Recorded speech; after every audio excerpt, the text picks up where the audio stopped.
You take your first breath. It might be your last.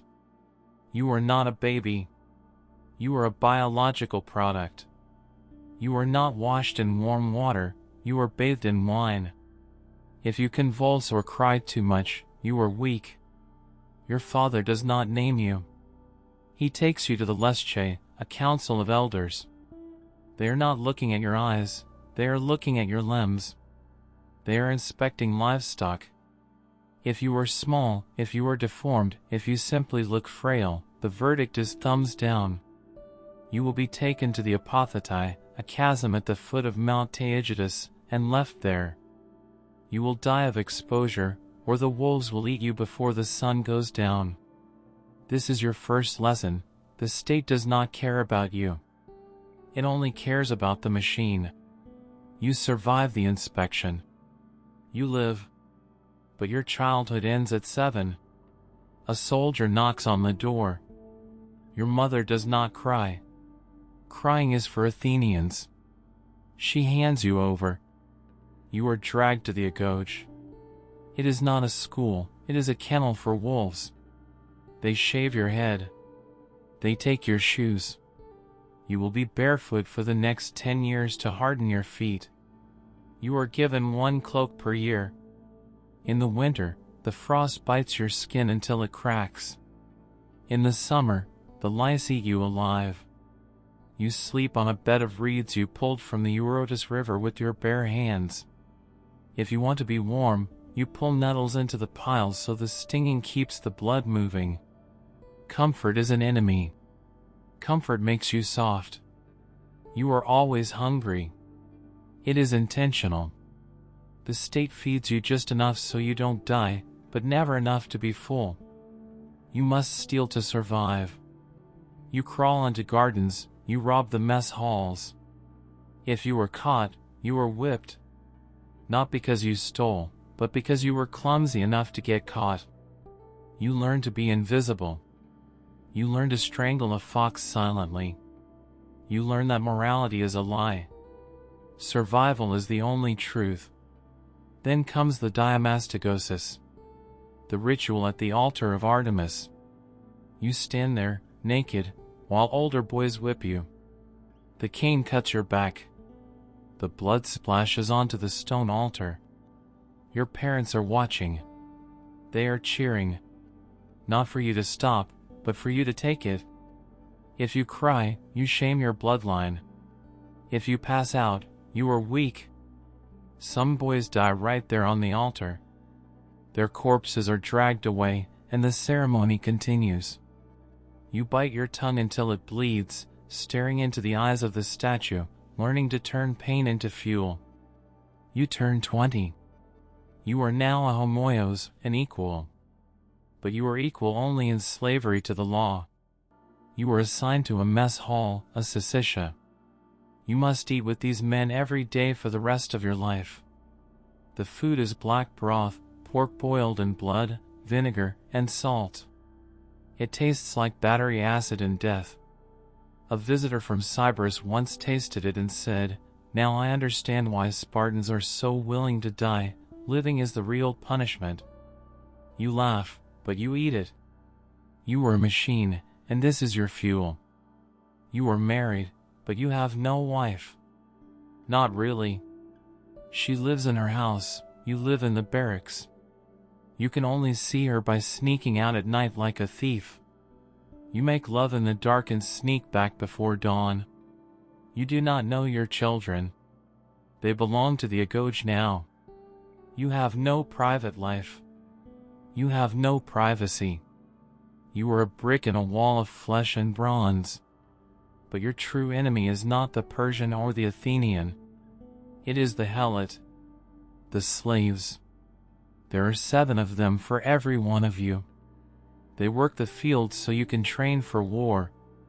They hate you with a hatred deeper than the ocean. Every year, the Ephors declare war on the Helots, just to make killing them legal. You join the Cryptia, the secret police. You hide in the hills by day. By night, you descend into the villages. You find the strongest slaves, the ones who look like they might lead a revolt. You cut their throats in the dark. It is not war, it is pest control. It is murder. You tell yourself it is necessary. If they rise up, Sparta burns. You are a jailer living in the same prison as your prisoners. War comes. The red cloak. The lambda on the shield. The long hair, combed and oiled, because a Spartan must look beautiful when he dies. You march to the flutes. It is eerie. Other armies scream and beat drums. You march in silence, a rhythmic thud of thousands of feet. You see the enemy. Persians, perhaps. They are colorful, loud, individual. You are a monolith. The Phalanx forms. You are in the front row. This is not the movies. There is no room to swing a sword like a hero. You are crushed shoulder to shoulder. The shield of the man on your right protects your right side. Your shield protects the man on your left. If you flinch, the wall breaks and everyone dies. The claustrophobia hits you. The smell of unwashed bodies, garlic, and old sweat is suffocating. The crash. Othismos. The shoving match. Two walls of bronze collide with the force of a train wreck. The sound is deafening, with snapping, bronze bending, men grunting. You are not fighting, you are pushing. You feel the breath of the enemy in your face. You stab blindly with your spear, aiming for eyes, throats, groins. The man next to you goes down, a spear in his gut. He screams, but the formation walks over him. You step on his face. You break his ankle with your heel. You cannot stop. The pressure from the back ranks pushes you forward. You slip on blood and entrails. It is slime. Your spear breaks. You draw your xiphos, the short sword. It is barely longer than a knife. You are stabbing at meat. Hot blood sprays into your eyes, blinding you. You are exhausted. Your muscles burn. But you do not stop. To stop is to die. To run is worse than death. If you throw your shield and run, you are a trembler. When you go home, no one will speak to you. Your wife will spit on you. You will be shaved on one side of your face. Anyone can beat you in the street, and you can't fight back. Death is easy. Shame is eternal. So you stay. You push. You kill. The battle ends. The field is a butcher shop. Crows are already circling. You wipe the blade on the tunic of a dead Persian. You feel nothing. No joy. No sadness. Just a dull relief that you can sit down. You check your body. You are bleeding, but nothing is deep. You are lucky. Today. Years pass. You are old. Your joints ache from sleeping on the ground. Your hearing is gone from the clash of bronze. Sparta is shrinking. There are fewer of us every year. The wars kill the men, and the women are barren or dying in childbirth.